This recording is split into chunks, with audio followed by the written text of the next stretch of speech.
Ryan, can you just describe your thoughts and feelings in that when you saw Justin go down in the third quarter and not get up immediately? Yeah, I was kind of numb at that point, I think, and just trying to figure out what we're going to do if he wasn't able to play for the rest of the game and trying to come up with solutions to the issue. And then, went up to him and kind of asked him what he thought, and he looked up and said, just put a brace on it, I'll be fine. It just blew me away, after looking at the shot he took and how tough he was, and then come back to make a play like that was one of the coolest things I've been a part of. Right behind him, Ari, second row. Hey, Ryan, I know this is your first go-around through this whole thing, but the month of December is kind of a hectic time because if you're presumably in the playoff, you're playing a game on the 28th, and early signing period is like 10 days before that. I'm wondering, does having a full class right now give you any advantage over some of the other teams you might be facing just because the class is basically full? And how do you plan to manage your time as a first-year head coach, because this is a very intense month for just your future and, of course, the games you're playing? Yeah, I mean, the last couple years we've had the same issue, so been a part of that and seen, what the blueprint is for that. But it certainly is a challenge because we have so many mid-year guys coming in, and we only have 1 week out on the road, really only 4 days. So it's gonna be a bear. Try to get out there and see everybody and get all that done. So Mark's working hard on it. We're trying to get all the plans together to make sure we maximize all the time because there's also some other events going on during that week. So it'll be a race. What is the blueprint? Well, just the fact that you have to, that first week, make sure you do a good job getting out there and recruiting, and then figuring out what bowl game you're in, and then managing your time and organizing the practices so that you're ready to roll. And there's a situation where, depending on how things shake out on Sunday, they're going to ask you and your higher ups about like where you prefer. Does recruiting ever come into what site you prefer in terms of destination-wise? Does recruiting ever play a part in that in terms of prospects you want, prospects you need? Right. You see what I'm saying? Yeah, I honestly don't even have time right now to think about any of that. It's all about trying to win this game, and then once if we get to that point, we'll kind of cross that bridge as we get there. And that's a good question for the administration and Gene right now, because it's just trying to get a first down against Wisconsin right now. Ryan, kind of going off of Mitch's question, Justin Fields is such a good runner, but you obviously cannot afford to lose him. Just how difficult of a balance is that to walk as a play caller? I mean, you do everything you can to be successful. You know that you have to win games, and it's a must. And so you do the things that put your guys in the best position to be successful schematically, and but then you also understand that there's risk to it, and you try to do the best you can to risk reward it. It's good to know that he's so tough and he can handle that stuff, but there's certainly risk that comes with it. I want to ask about Jonathan Cooper as well. I know the plan is for him to redshirt, but if you guys happen to get banged up at defensive end, and let's say you're in a national semifinal game in the playoffs or a national championship game, might you use him, and would it be his call? Just what might occur there? Could the plan change? The plan won't change, no. If left up to him, he probably would, because he's so competitive and he loves his teammates, but that's something that the coaches have to get in front of and make sure that, no, we don't do that. He deserves to play a full senior year, and I know he wants to, and he was conflicted on what to do in this situation, but we think it's the best thing to just hold tight and give him another year. Over here to the right. Tom? Coach, you look at Wisconsin, I mean, you hear people say it's hard to beat a team twice in the same year. You buy into that, and what do you see when you look at them? How much tougher will it be this time around? Yeah, it'll be really tough. It is. It's, and so much of is the situation and when you played them and everything like that, but this is a very, very well-coached team, and Coach Chris, I think, is one of the best coaches not only in the conference but in the country. And you look at what he's done and how many times he's been to this game, and the staff, they do a great job, and they're very, very well coached. And I think they've gotten better as the season's going on. So, yeah, it's going to be a big challenge, and it's going to be hard. It's going to go all the way to the fourth quarter, and so we need to have a great week of practice here. Weather was a factor the first time. In December, anything can happen. You're going to be indoors. You welcome that? Yeah, I mean, the situation is the same for both sides. It was in the first game. It will be in the second game. I will say that it's nice to be playing indoors, though, after the last 4 weeks of kind of tough weather. But yeah, it'll be the same for both sides. So I don't think there's an advantage on either end. Right behind it, Clay. After what you said to me before you got on the bus the other day, and just sort of going through that experience in that game, do you feel, I know the pressure never relents, but do you feel lighter I mean, was a weight lifted off of your shoulders after winning that game? You said, we had to win, we had to win. Yeah, I mean, there's no if, and, or buts. People say, what if you don't win the game? There's no choice. You have to win the game. You don't have a choice when you're a Buckeye. You have to win that game. And so, yeah, there's a lot that came with that. And after that game, there was a sigh of relief, but that didn't last long. Once we crossed the border back into Ohio, it was on to the next game, and that's got to be the focus here. And so the message has been to the team that, the end of the first race is coming on Saturday night at 8 o'clock, and we have to accelerate through that finish line. And as much as these games have been emotional, and they've been emotional wins, and they've been big wins, they don't mean anything if we don't win this game. And that's what's great about playing like this in this format. The games get bigger as the season goes on, and we got to do a great job preparing again this week. Front row right, Austin? Ryan, Chase has a couple times mentioned frustration with plays where he feels like he's getting held a lot. Have you guys at any time sent tape in to the Big Ten to review the way he's being blocked at times? Yeah, we do that as kind of a regular basis, to send things in and get some back and forth with Bill Carolla and the staff there, and sometimes we agree on things, sometimes we don't, but it's kind of part of the game, the back and forth there, and I thought they did a good job with some of the things they did schematically, and you kind of go back and forth with it, but I think the referees do a good job, and they can't catch them all, and they're honest, and there's great feedback there, and I think they're very professional in how they go about their business. And so Chase has been upfront as well that all he wants is the team to win. I know you guys would like to have him get more sacks. When he goes through a game like Saturday and he doesn't have one, does that surprise the coaching staff? Did you guys still see the impact you wanted on tape? What did you think about him Saturday? Yeah, no, I thought he played good. I thought they did a good job on some of the things they did later on. When things changed up a little bit, he got a great hurry on Patterson. Really had an impact on the second half, in my opinion. I mean, he took a shot right there, and those add up over time. And again, his presence matters. So although sometimes maybe it doesn't mean he's getting sacks or TFLs, when 2 or 3 guys get the attention of him, that opens up things for other guys. And so Coop getting a sack, and that max protection where the whole line was sliding his way. I mean, that's part of the impact that Chase has on the game. Third row right, Rob? You said you have to win them all, but there's talk out there today that you don't have to win Saturday and make the playoff. There seems to be that kind of speculation going on.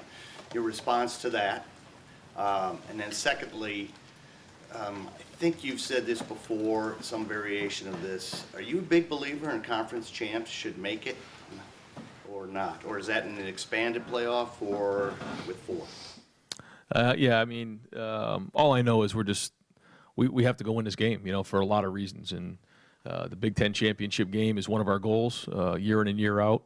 And so that's just the focus. And starting to, again, for me to speculate on all those things at this point right now doesn't really matter. I know we got a great team, and we just have to win this weekend, and then everything will take care of itself if we do that and focus on that. Because the other speculation or talk or what if scenarios for me doesn't do us any good right now. So again, just focus on that finish line. So really winning the conference is that a requirement, you think, should be for you? Or? I mean, for this team right now, it is, yeah. Second row right, Tony? Ryan, after the Michigan game, after the win, did you feel more relief or happiness? Relief. Yeah, it wasn't even close. I didn't know what I would feel, but it was absolutely relief. Yeah.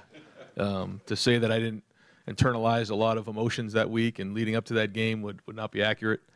A lot went into that, and it's not just me. It's my family. It's the staff. It's this team. There's just so much that goes into that. And Jeff Hafley, he said to me the next morning, he said, imagine walking in the Woody with all the signage that's up on the walls and not winning that game and having to walk by it for 365 days and not winning that game. I said, I know. I don't even know what that'd be like. And so, yeah, there's so much that goes into that, and we play it year round. And so to get that win the way we did means a lot. And then you mentioned you've played opponents twice in the NFL. What kind of insight, or does that give you an advantage, or does it almost hamper you because you have so much information? I think it's how you handle it and finding that right balance of wrinkles, but then also the things that our guys can play well, and so they can play with a clear mind. Because in the end, games like this, it comes down to players. Again, not plays, but at the same, but you also don't want to get out schemed, and so giving them a good clean plan with enough wrinkles is critical. Front row right, Bill? was 1 year ago tomorrow that you were named head coach. Your hair has not turned gray, as far as I can see. Can you reflect on what this year has been like for you? The season's gone great, but what's it been like for you? Again, I mentioned this early on. I really didn't want to reflect on this until we get through that finish line, because I just don't think that that's the right thing to do at this point right now. I'm looking forward to reflecting on it and everything that's gone on this year, but I don't think now's the time. I just really want to, get this team ready and get the coaching staff ready to go win this game. And Ohio State can win an outright Big Ten championship for the third straight year. It's the first time it's happened. A lot of shared. But what would that mean to the program to do this 3 years in a row? I think it'd be huge. And to go win this thing undefeated would say a lot about our team. And the last couple of years, there's been that trip up along the way, and then we had to rally to go win that. I thought that said a lot about the character of the programs both the last 2 years. This one's a little bit different, and now it's more about this: can we sustain this level of play throughout this regular season and now into this championship season? So that's the challenge, and that's something that we've been focused on week in and week out. And now here we go. This is head towards that finish line, the last home stretch, and then after we get done with that, we come up for air and figure out what's next. But all our eyes are on that finish line. Second row middle, Stephen? Coach, under the lines of beating the team twice, when you've beat the team pretty convincingly the last time you played them, so why would it be tougher, I guess, the second time around when you beat the team convincingly to beat them the second time? Well, they kicked our tails the first half on offense. I thought defense played good, but we didn't do very good on offense. So it was a close game, and it was 10-7, right, at one point in the third, and they blocked the punt, and that's a good team. So we kind of pulled away there at the end, but that was a tough game, and we know it's going to be the same way. And they've done some different things here, and they've made adjustments, and they've adapted as the season's gone on. So this is going to be a tough game now. Third row left, Danny? Ryan, it's the time of a year where coaching jobs around the country start to open up, and there's a lot of speculation about who could be candidates for what. Just asking hypothetically, if one of your coaches were to come with you with an opportunity they might be interested in right now, how do you handle that in terms of balancing this focus you're trying to keep on the Big Ten championship and allowing those guys to pursue those things? Yeah, I think that one of the reasons that you come here is to be a part of this special family, but it also opens up opportunities for you down the road, and I think that that's healthy and it's good for families, and I support that. And so the one thing I'd ask is, to those guys, if that situation were to come up, is just make sure we finish through this finish line first. We've made a commitment to these guys, and so most people who are looking for coaches at this time would understand that and what that means. And we got a lot of guys who want to be here, so I don't expect any changes or any of that to come up, but it's part of the profession. Front row left, Doug? The recruiting question you're getting for when maybe what you're doing recruiting-wise, like next week, is somewhat limited because, hey, like we might be trying to win a national championship, isn't that a good pitch too? Like, hey, if we're not seeing you as much, we're kind of busy doing this thing.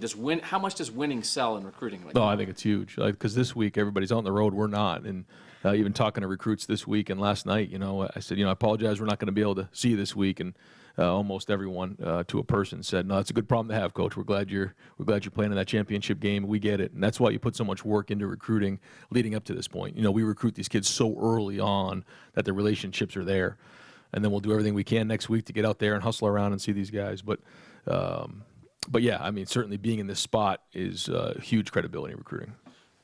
What you guys did against Michigan the past 2 years, what you did offensively last year, what you're doing offensively this year. We know the defensive improvement is such a big part of why this team is so good. But with what you've done offensively since you've been here, do you have to do that to be great in college football now? The pressure that your offense can put on opponents, we got to find a way to score with these guys somehow, not just to be good on offense, but to be a team that has a chance to win it all, must you be great and dynamic and high-flying in offense these days? Well, I think it definitely helps. I think it's important when you start playing in games like this to play complementary football. And I think if you look back at this game, there were times where, early on, they were moving the ball on us pretty good, but we were going shot for shot. And then, they held them to a field goal. They got a turnover in the red zone. We're scoring.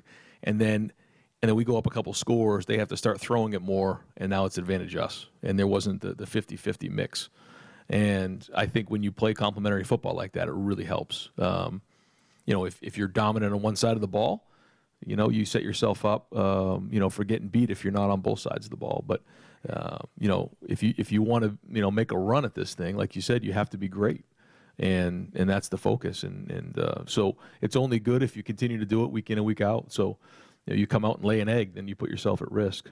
So I think not only on offense, but it's important to be in all three phases. And I know you're not able to reflect on stuff while you're in the heart of it, but when you see your players and maybe your players with their families, like for instance, when they're coming out, you guys are coming out of the stadium in Michigan on Saturday and everybody's there with their parents, and can you appreciate that like when this is like living history of Ohio State right now, this era of Ohio State football and beating Michigan like this and what you guys are doing. What do you think when you see those players and those families being part of this Ohio State era? That's hard to explain. And when I see it, it's as good of a feeling as you could possibly have as a person. And to think about the time that we put into this thing to see that, and then quickly to think about what this means in the history and tradition of this game, and look at really what's gone on the last couple of years in this game, it's very, very humbling. Again, now is not the time to think about that. And the minute I start thinking about that, we go right back to focusing on what's going on right now. And I think there's time to sit back on that. But when you look at what's been done in the past and what's been done this past year and the year before in that game, it's very humbling. And right behind him, Bill. Right. You said on the conference call you were on Sunday about your three interior offensive linemen, you thought those three guys were maybe the best in the country. I know you like all five of your guys, but about those three in particular, Josh, Jonah, and Wyatt, what makes you say something like that? Well, I just think that they're, first off, their approach to the game is off the charts. They understand stuff. They communicate. They're tough. They're good in the run game. They're good in the pass game. They finish guys. If you follow them around during the game, you're just amazing the stuff that they do and the finishes and the knockdowns that they get during the game. And they're the tip of the spear in our offense. And everything goes through those guys, and their approach has been off the charts. Run game diversity, having a lot of different stuff in there. How much does the skill set, maybe it's a silly question, the skill set of your offensive line impact that? And when you have three interior guys who appear to be very athletic on top of all the other things you just mentioned, how much does that do for your offense? No, it's huge. It's huge because it allows you to do so many things. Their ability, a lot of those guys last year spent a lot of time in pass protection, because that's what we did last year, really. And then now to see the transition into the run game and the ability to do both, that goes to speak to, Coach Stud and what they're doing in that offensive line room. Second row middle, Bruce. Justin's been hurt in the last two games. Wisconsin did not score on you in the first time you played him. Did you give any thought to, or would you give any thought to, not starting him, giving him time to fully heal, seeing where you are at halftime, or sitting him the whole game Saturday? But no, not at all. No, he'll be playing, and we'll use him all 60 minutes. Okay, the other thing I wanted to know on Paul Chryst. I know you watch film, you're watching defenses, but there's no defense out there unless there's an offense. So do you gather enough scouting defenses watching Wisconsin that I'd say you're an aggressive play caller and it kind of fits your personality, or you always talk about toughness and things like that. I see evidence of how you call plays and the kind of person you appear to be to us. Do you see evidence of him, a play caller personality, or anything there, admiration, or what do you see in his style of play calling from the times you run across what they do? Yeah, I think, again, I got a tremendous amount of respect for Coach Chryst and how he does things. He has a system, and he allows his kids to play in that system. He's got enough wrinkles to keep you off balance. But what he does, they're just very fundamentally sound. It's just hard to find an inch on them because, everything they do is so sound. They're not going to run bad plays into bad looks. They're not going to just, give you the ball and turn it over. He's been like that ever since he started coaching. And that's why they've been so successful. And, it's he and that whole coaching staff. He put together a great staff there, and in all three phases, they do an excellent job.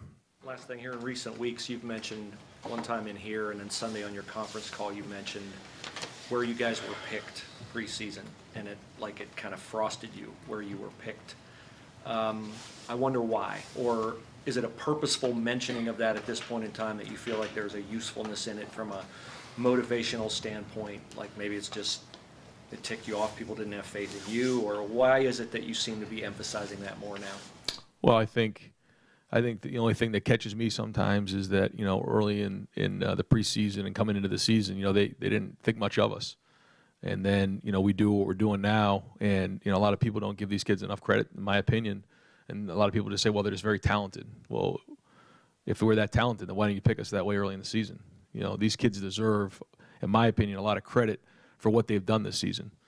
And, you know, you retooled a whole defense, you retooled an offensive line, you had a quarterback who had never had a college start walking into the season, and right now we're undefeated going to play for the whole thing. And I think these kids deserve that. And, you know, when I hear, you know, people say, well, they're just talented. They're not just talented. This is a team with great leaders, great toughness, great chemistry, the way that they're playing with disciplined football. There's so much that goes into that, and they've worked really hard to have this opportunity. I think they deserve the credit. So you take the talent label as kind of an insult. A little bit, yeah. When I hear that, you know, I just think it's the same talent that was here early in the season, and they had us ranked low. So what's the difference now? But we do have a lot of talent, and you know, we have some great players on the team, and they deserve the credit that's coming their way. Front row right, Austin? Oh, I'm sorry. Cool. Front row right. I'll Tim? take it. It's okay, you got us mixed up. Is part of that too, though, y'all had a first-time, full-time head coach, as a lot of people had questions about. What have you proven yourself to this point, Ryan? I mean, because that's part and parcel to what you're talking about. I don't know about that. It's about the players and his coaching staff, really. I mean, they're the ones who do it all, and it's all about the players. And I do think our coaching staff has done a good job, you know, on defense, putting in the new system.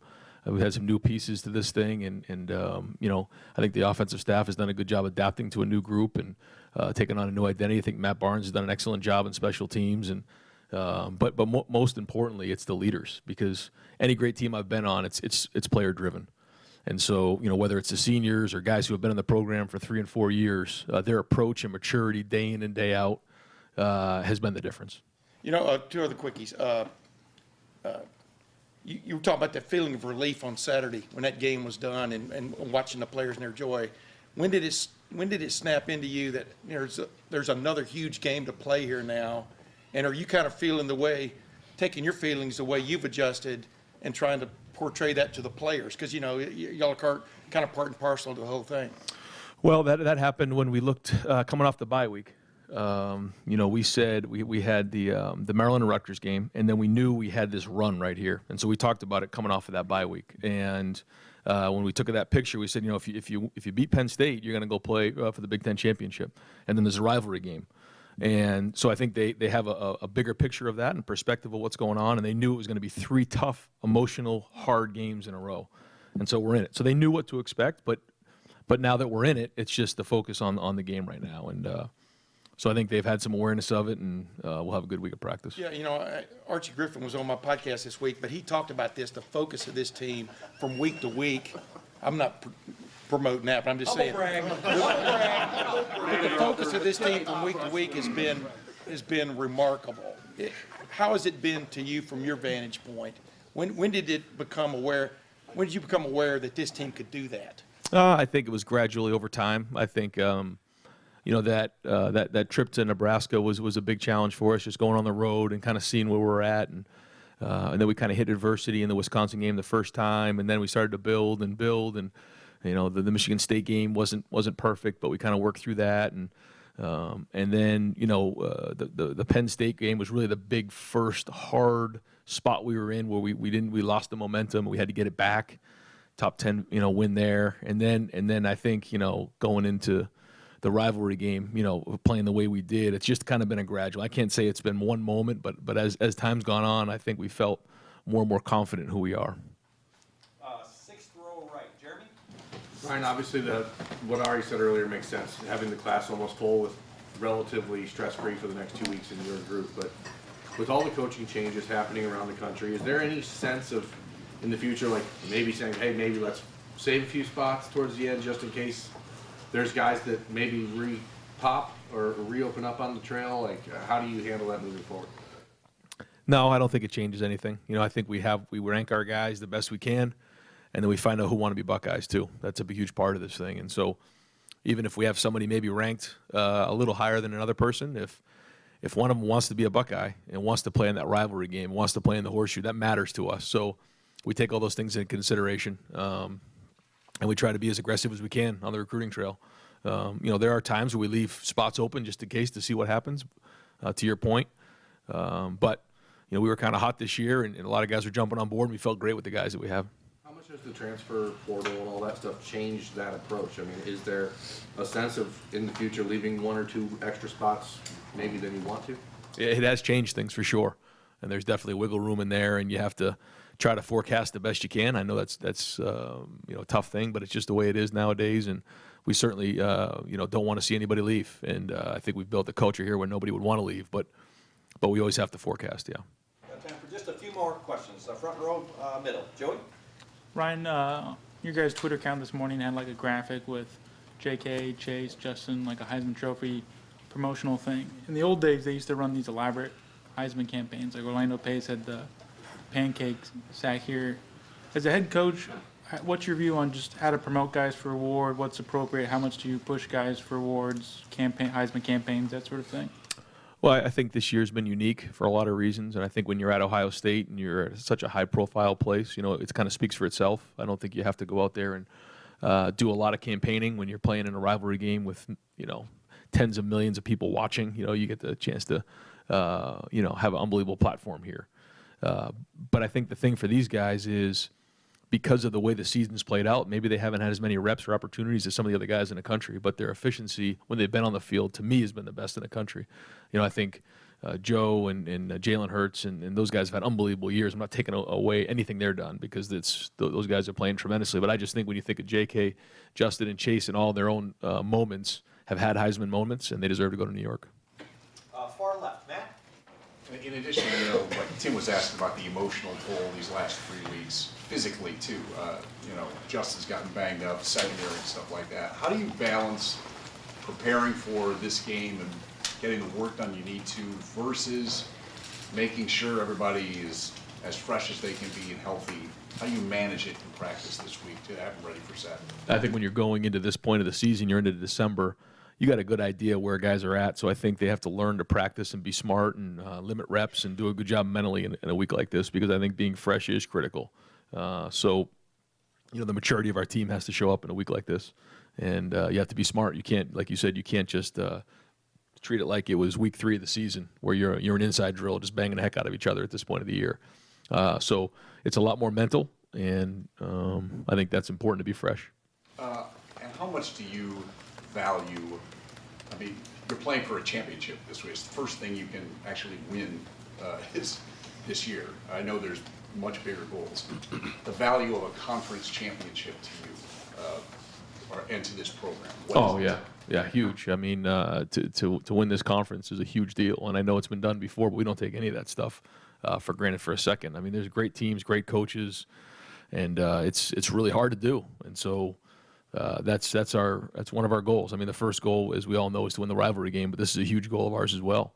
And if we win the Big Ten championship, we know that a lot of things have gone well, and we've won a lot of big games, and so this is certainly a huge goal for us. And final questions, front row left. Nathan? I guess kind of another risk management question, but you've talked about Justin's toughness, and you've gotten questions about how you kind of approach play calling with that. But at the same time, do you talk to him at all about how he's approaching playing right now, or are the stakes so high right now that you have to just trust the brace and turn it loose? We talk, and he gives me good feedback, and we go back and forth about a lot of things like that. Yeah, I think we have a good relationship and have created a tremendous amount of trust between the two of us to figure out what's right and like you said, what the plan is for that week. Last week, besides him getting medically cleared, if that was even an issue, did you need to see specific things from him during the week to know what he could do on Saturday, or how does that work? Yeah. I mean, we just kind of get an idea, like, hey, he's maybe a little banged up, but he's feeling good, so he's full go, and then we kind of go from there.